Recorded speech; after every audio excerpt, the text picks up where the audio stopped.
ঢাকা বিশ্ববিদ্যালয়ের ইতিহাস পড়েন, ঢাকা বিশ্ববিদ্যালয়ের ইতিহাস পড়েন, আর পরে পরে জানেন এই ঢাকা বিশ্ববিদ্যালয় করার জন্য নবাব স্যার সলিমুল্লাহর ভূমিকা কি ছিল আর রবীন্দ্রনাথ ঠাকুরের ভূমিকাটা কি ছিল। এরপরে হে বাংলাদেশের বিবেকবান মানুষ, তোমরাই সিদ্ধান্ত নাও। আজ ঢাকা বিশ্ববিদ্যালয়ে রবীন্দ্রনাথ নিয়ে তোমরা গান গাও, অথচ নবাব স্যার সলিমুল্লাহর নাম উচ্চারণ করতে তোমাদের লজ্জা লাগে। নবাব স্যার সলিমুল্লাহর ব্যক্তিগত দানকৃত সম্পদের উপর ঢাকা বিশ্ববিদ্যালয় গড়ে উঠেছে। নবাব স্যার সলিমুল্লাহ মুসলিম হল তৈরি করে গেছেন, তোমরা এসে সেখান থেকে মুসলিম শব্দটা কেটে দাও। তোমার বাবার সম্পদ দিয়ে আরেকটা স্যার সলিমুল্লাহ হল বানায় সেখান থেকে মুসলিম নাম কাটতা। নবাব স্যার সলিমুল্লাহ তার নিজের সম্পদকৃত ওয়াকফকৃত সম্পদের উপর যেই সলিমুল্লাহ মুসলিম হল বানালো, সেখান থেকে মুসলিম শব্দ কাটার অধিকার তোমাকে কে দিয়েছিল? মুহতারাম হাজিরিন, অনেক দুঃখ এবং বঞ্চনার ইতিহাস। আমাদের এই দেশ, এই জাতিতে এভাবেই গড়ে উঠেছে মুসলিম জাতিসত্তা।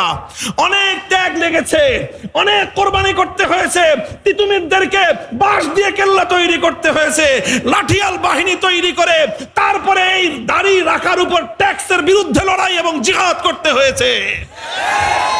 এরপরে ধীরে ধীরে ধীরে ধীরে ধীরে ধীরে এই বাংলাদেশের মুসলমানরা মুক্তি এবং স্বাধীনতা পেয়েছে।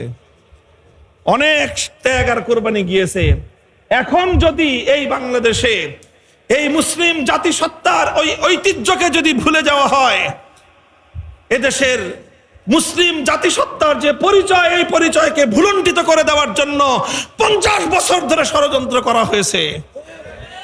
এখন সময় এসেছে এই বিগত 50 বছরের সকল হিসাব কিতাব বুঝে নেওয়ার। বলছি পরিষ্কার, সংখ্যালঘুদের সকল নিরাপত্তার দায়িত্ব রাষ্ট্রের।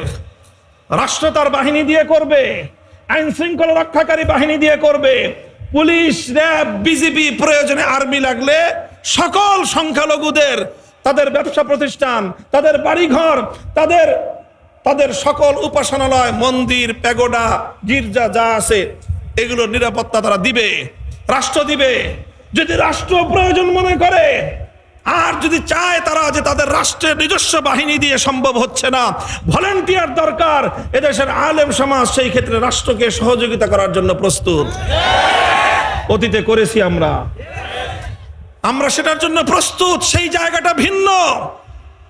তারা থাকবে, নিরাপত্তা নিয়ে থাকবে, স্বাধীনতা নিয়ে থাকবে, মর্যাদা নিয়ে থাকবে, কিন্তু সব ধর্মাবলম্বীদের স্বাধীনতা থাকবে, সব ধর্মাবলম্বীদের মান মর্যাদা থাকবে।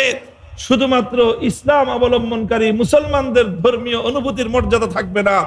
এই ধরনের বাংলাদেশ আমরা চাই না। অন্যান্য ধর্মাবলম্বীদের যেরকম ভাবে তাদের ধর্মাবলম্বী, তাদের ধর্মের যেরকম তারা অনুসরণ করতে পারবে, তাদের ধর্মীয় স্বাধীনতা যেরকম থাকবে, তাদের ধর্মীয় ভাব মর্যাদা, তাদের ধর্মীয় সেন্টিমেন্টের প্রতি যেরকম শ্রদ্ধা থাকবে, ইসলাম ধর্মের সেন্টিমেন্টের প্রতি শ্রদ্ধা, 90% মুসলমানদের এই ধর্মীয় সেন্টিমেন্টের প্রতি শ্রদ্ধা রক্ষা করে বাংলাদেশকে চলতে হবে। আমার নবীকে 2 দিন পর পর গালি দেওয়া হবে, আর এদেশের নবীর প্যারা উম্মতেরা, নবীর আশেক উম্মতেরা মুখে আঙ্গুল দিয়ে চুষবে। এটা কি সম্ভব? এটা সম্ভব নয়। এই দেশের মনে মনে মূর্তি তৈরি করে মুসলমানদের 1000 বছরের ঐতিহ্যকে ধুলোয় মিশিয়ে দেওয়া হবে। এদেশের মুসলমানরা সেটাও বরদাস্ত করে না।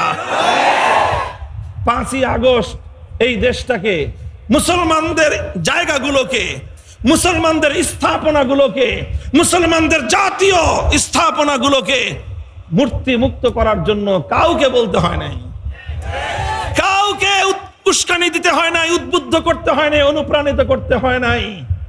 তোমাদের 15 বছরের জুলুম এবং এই মূর্তি নিয়ে তোমাদের বাড়াবাড়ি এদেশের মানুষের মধ্যে কতটা ক্ষোভ তৈরি করেছিল, তোমরা নিজেরা খেতার মধ্যে মুখ লুকায়া নিজেদের বিবেককে জিজ্ঞাসা করো। কথা ঠিক কিনা?